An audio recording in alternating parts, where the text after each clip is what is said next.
वो करते हुए जिस प्रकार से लोगों के मुद्दों से जो इन्होंने मुफ्त बिजली, मुफ्त पानी और जॉब देने की बात कही थी, लोगों को सुरक्षा देने की बात कही थी, आज ग्रेनेड फट रहे हैं, उससे लोगों का ध्यान बटाना चाहते हैं और पाकिस्तान को हैंडल दे रहे हैं। ये पाकिस्तान के देखे, सोशल मीडिया देखे, मीडिया देखे पाकिस्तान का, वो भारत को कटघरे में खड़ा करने की कोशिश कर रहे हैं पाकिस्तान, वहां के लोग। तो ये लोग जो है पाकिस्तान की गेम खेल रहे हैं, लोगों की जो उनके जो मुद्दे हैं उनसे लोगों का ध्यान हटा रहे हैं। ये कंडम बहुत भर्त्सना योग्य है, हम कड़े शब्दों में इसकी भर्त्सना करते हैं। लेकिन एक बैनर को लेकर इतना हंगामा और ऐसा मुद्दा जिसको लेकर के हालांकि वादा तो किया गया था चुनाव में एनसी की ओर से, लेकिन अब ये जो मुद्दा है इसको लेकर के विधानसभा की जो कार्रवाई होती है इसमें 10 साल के बाद लोगों के जो मुद्दे उठाए जाने चाहिए, बिजली पानी से लेकर, रोजगार से लेकर के, पर्यटन से लेकर के कई अहम मुद्दे थे जिसको लेकर चर्चा होनी थी। लेकिन पहले ही दिन से हम ये देख रहे हैं, पहले दिन से ही 370 के मुद्दे को लेकर जो विवाद है वो थमने का नाम नहीं ले रहा है। सदन चलेगा कैसे ऐसे में? देखिए, जब रूलिंग पार्टी एक ऐसा करती है, जब चीफ मिनिस्टर जो उनको शायद देता है, डिप्टी सीएम से जो है उससे जो है रेजोल्यूशन लाते हैं, और जिस प्रकार से ये कर रहे हैं, इनके एनसी के एमएलए कर रहे हैं और वो कर रहे हैं जो कि जो है असंवैधानिक है। पार्लियामेंट ने जिसको पास किया, जो एब्रोगेट किया है, जिसने सुप्रीम कोर्ट ने अपहोल्ड किया है, उसको जिस प्रकार से ये कर रहे हैं तो ये अनकॉन्स्टिट्यूशनल है। ये फेडरल सिस्टम के ऊपर ही इन्होंने क्वेश्चन मार्क लगाया। इनका विश्वास नहीं है भारतीय संविधान में जिसकी ये दुहाई देते थे। लोगों के जो विल के में इनका विश्वास है, जिन लोगों ने इनके अपने समस्याओं के लिए, सुरक्षा के लिए, बिजली पानी के लिए, नौजवानों ने अपनी जॉब्स के लिए, डेवलपमेंट के लिए जो है वोट दिए थे, उसकी ध्यान नहीं है। लोगों का ध्यान बटाने के लिए और अपनी नालायकी को छुपाने के लिए ये सब कुछ कर रहे। लेकिन निर्मल जी बताइए, प्रदेश की आवाम क्या सोच रही होगी? 10 सालों के बाद तो चुनाव हुआ, चुनाव में उन्होंने देखिए लोकतांत्रिक तरीके से वोट तो दिया, लेकिन ये तो लोकतंत्र की हत्या हो रही है, गरिमा तार-तार हुई है सदन के अंदर। निर्मल जी बिल्कुल, और करने वाला कौन है? नेशनल कॉन्फ्रेंस, हिपोक्रेसी कांग्रेस की देखिए, वो जो है बिल्कुल वो चुप करके बैठे हैं, साइलेंट सपोर्ट देते हैं, चाहे एमएलए उनका चुप करके बैठे हुए हैं। और लोग जो है इनको देख रहे थे, आज जो है हमारे डेली वेजेस कह रहे थे कि हमें हमारी नौकरियां मिली, हमें पक्का करे किया जाएगा, हमें बिजली मुफ्त दी जाएगी, यहाँ डेवलपमेंट जो जारी रखेगी, लोगों की सुरक्षा का मामला है, उसके लिए कुछ करेंगे, केंद्र के साथ सहयोग करेंगे। और फारूक अब्दुल्ला कहते हैं कि नहीं, ये इंक्वायरी होनी चाहिए, कौन मार रहा है उसको। डॉक्टर फारूक अब्दुल्ला को पता नहीं है कि पाकिस्तान कर रहा है, ये कभी उनका नाम नहीं लेंगे। भारत को, भारतीय सुरक्षा एजेंसियों, हमारी आर्मी को, उनको कटघरे में खड़ा करेंगे। ये हिपोक्रेसी है। ये जो है सेपरेटिस्ट एजेंडे के ऊपर फोकस करते हुए, जो सेपरेटिस्ट कॉन्स्टिट्यूएंसी है उसके ऊपर फोकस कर रहे हैं।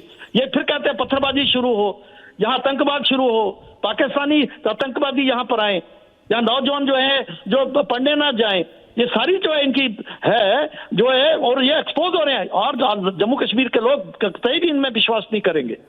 नहीं, ठीक है, विश्वास वाली बात तो है, लेकिन विश्वास और भरोसे की बात तो यहाँ एनसी के ऊपर भी है, जो कहकर आए थे और जो पोस्टर में लिखा है। हमें जरा ये जानना है कि आखिर इसे साबित कैसे करेंगे?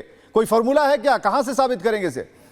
देखिए, जिस प्रकार से उमर अब्दुल्ला को और महबूबा मुफ्ती को हराया था लोकसभा में, आने वाले वक्त में देखेंगे लोग इनको सबक सिखाएंगे, कश्मीरी ही इनको सबक सिखाएंगे। ये लोगों को बेवकूफ बना के वोट तो ले गए, ऐसे भारतीय जनता पार्टी के सबसे ज्यादा वोट है परसेंटेज में, लेकिन उसके बावजूद भी इकट्ठे होकर जिस प्रकार से उन्होंने जो है एक अलायंस किया और लोगों को गुमराह किया, थोड़ी देर के लिए कामयाब हो गए, लेकिन ये अपने सूबों में कभी भी कामयाब नहीं होंगे। हमारे लेजिस्लेटिव ग्रुप जो है, हमारे एमएलए जो है, इनको कड़ा वहां पर इनका जवाब दे रहे हैं, और बाहर भी हम इनको जो है इनको करने नहीं देंगे। इनके जो नेफियस डिजाइन हैं इनमें सफल नहीं होने देंगे हम। लेकिन कहां तक बात होनी थी घाटी में शांति बहाल करने को लेकर, आतंकवाद खत्म होने को लेकर, रोजगार को लेकर, नौजवानों के भविष्य को लेकर, और आज यहां पे हाथापाई हो रही है कैसे प्रस्ताव को लेकर, जिसको लेकर ये कहा जा रहा है कि भाई संवैधानिक पेच फंसा हुआ है उसमें, और कैसे ये तो संभव ही नहीं है विधानसभा से। दूसरी सवाल यहां पर यह भी है कि अब आगे क्या? सदन की कार्रवाई फिर से शुरू होने को है, आगे क्या हालात ऐसे ही होंगे, स्थिति ऐसी होगी, सदन चलेगा नहीं आज? देखिए, ये जिम्मेदारी सरकार की है और सरकार ही सब कुछ कर रही है और अनकॉन्स्टिट्यूशनल कर रही है। फेडरल सिस्टम है जिसमें माननीय सुप्रीम कोर्ट आती है, पार्लियामेंट आता है, और असेंबली का जो इसमें वो भी यूटी की असेंबली जिसका कोई रोल ही नहीं है। तो आप ये कह रहे हैं निर्मल सिंह जी कि साफ तौर पर अब्दुल्ला सरकार ने आम जनता को मूर्ख बनाया है, चीट किया है, उन्हें भी पता है कि ये कमबैक नहीं हो सकता, पीछे नहीं हो सकता, और सबसे बड़ी बात, नियम कायदे कानूनों की कर ले तो आपसे बेहतर कोई बता भी नहीं सकता। होना क्या है? हाँ बिल्कुल, ये सब कुछ जानते हुए ऐसा कर रहे हैं। देखिए, ये जो लोग सुप्रीम कोर्ट में नेशनल कॉन्फ्रेंस गई, कांग्रेस गई, सभी गए थे। वहां जो कॉन्स्टिट्यूशनल बेंच ने इसको जो है अपहोल्ड किया है और सारी बातें चर्चा हुई, पूरी दुनिया, हिंदुस्तान दुनिया ने देखा उस वो कार्रवाई को। उसके बावजूद भी ये करना, ये जो है ये इनकी बेईमानी है। इनका लोकतंत्र में विश्वास नहीं है, जुडिशियल सिस्टम में विश्वास नहीं है। लोगों ने जो अपने, ठीक है, चलिए निर्मल जी, बहुत बहुत शुक्रिया बातचीत के लिए। हमारे सहयोगी अहरावत लगातार अपडेट दे रहे हैं। अहरावत, तस्वीरें कब तक ऐसी रहेंगी? क्योंकि देखिए, पूर्व डिप्टी सीएम भी फारूक अब्दुल्ला पर कई तरह के आरोप लगा रहे हैं कि इस तस्वीरों के लिए पूरी तरह से जिम्मेदार फारूक अब्दुल्ला है। हालात कंट्रोल में अब कैसे होंगे?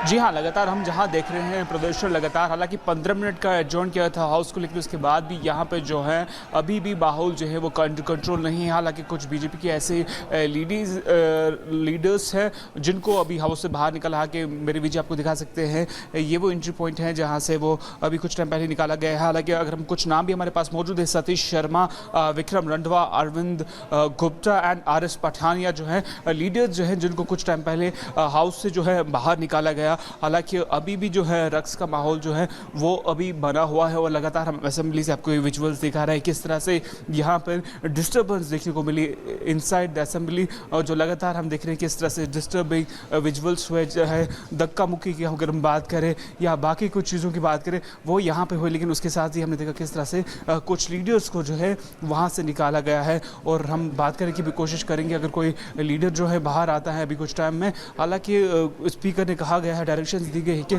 4 ऐसे लीडर्स जो है जिनको बाहर निकाला गया जो कि बीजेपी से है। और हम लगातार देख रहे हैं कि इस तरह से यहाँ पे रिपब्लिक भारत आपको एक्सक्लूसिव विजुअल्स दिखा रहा है किस तरह से हम यहाँ पे लगातार मौजूद है। हालांकि 15 मिनट का ब्रेक भी दिया गया था यहाँ पर नॉर्मलाइज होने में, लेकिन उसके कुछ ही टाइम के बाद जैसे ही ब्रेक खत्म हुई कुछ ऐसे भी लीडर्स हैं जो कि बिल्कुल भी बाहर नहीं आ गए यहाँ से।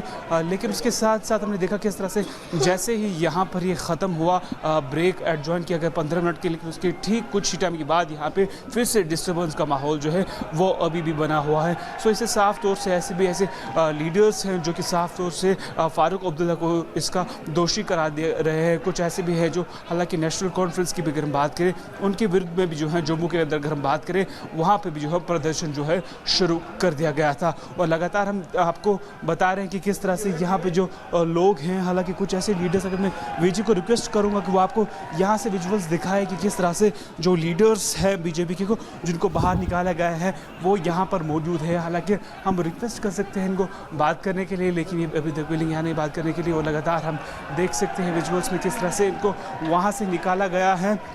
और लगातार आपको हम विजुअल्स में दिखा सकते हैं किस तरह से इनको बाहर निकाल के भी कॉरिडोर में जो है इनका खड़ा कर दिया गया है। और लगातार कल भी हालांकि यहाँ पे प्रदर्शन जो है देखने को मिले थे, इसके बाद 1 घंटे तक जो है यहाँ पे माहौल को सुधारने के लिए वहाँ पर जो सिचुएशन को एडजॉर्न किया गया था 1 घंटे तक, लेकिन उसके कुछ ही समय के बाद वहाँ पर 1 घंटे के बाद फिर से वहाँ पर रक्स देखने को मिले और लगातार वहाँ पर फिर हाउस को ही एडजॉर्न किया गया था। और आज ठीक कुछ ही समय बाद जैसे ही कुछ ऐसे हमने यहाँ पे धक्का मुक्की देखी और ये भी बताया जा रहा था कि क्या इस बात के भी आसार है अहरावत? आपके पास लौटेंगे तस्वीर दिखा रहे हैं, आप सीधे रुख करते हैं रविंद्र रैना जी का हमारे साथ जुड़ गए बातचीत करने के लिए। रविंद्र जी, जिस तरीके से हालात देखा हमने कश्मीर विधानसभा के भीतर वो अपने आप में शर्मसार करने वाला है, क्योंकि एक बैनर को लेकर इतना हंगामा कि विधायक आपस में हाथापाई पे आमादा हो गए।